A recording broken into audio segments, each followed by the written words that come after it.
Hi, my name is Carlo from McQuixley, and welcome to the sixth episode about OWASP API Top 10 Vulnerabilities for 2023. Today, we're going to focus on the sixth vulnerability, which is unrestricted access to sensitive business flows.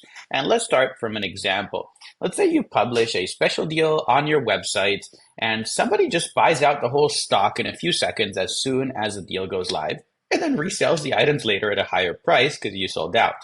Now, this is obviously a combination of a business logic issue and a technical issue. So why was this person allowed to buy out all the stock in a few seconds? Well, they probably didn't do that manually. They probably used a script or some automated way to buy out all the stock. So this is access to a business flow that should be limited or restricted, which is not.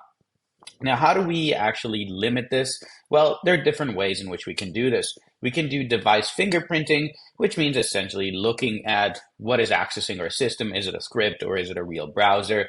This is a pretty weak way of limiting the usage, but it can work for some hackers which are not too motivated.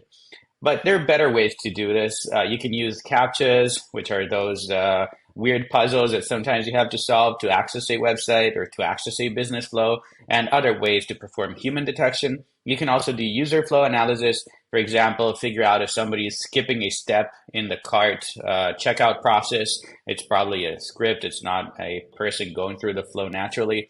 And you can also block some known proxy IPs or some known Tor exit nodes. So these are IPs that might be used by attackers. So this is another way to do it. But you could actually be potentially blocking some real users who just like anonymity. So it's hard to tell whether you're only blocking malicious users or real users. I think actually doing human detection and CAPTCHAs is one of the best ways to avoid these problems, but it also adds to the complexity of the checkout flow, so it might deter some users from actually completing the checkout flow.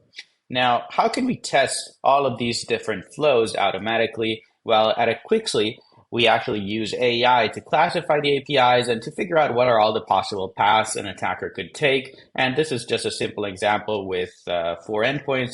Here, it's what it looks like with 9 endpoints, but in reality, it looks, of course, like something like this. So it's really hard to test manually. This is why we created this tool to actually test all these paths automatically and figure out what the attacker could potentially do. If you'd like to know more, head over to quixley.com and take a look at what we do.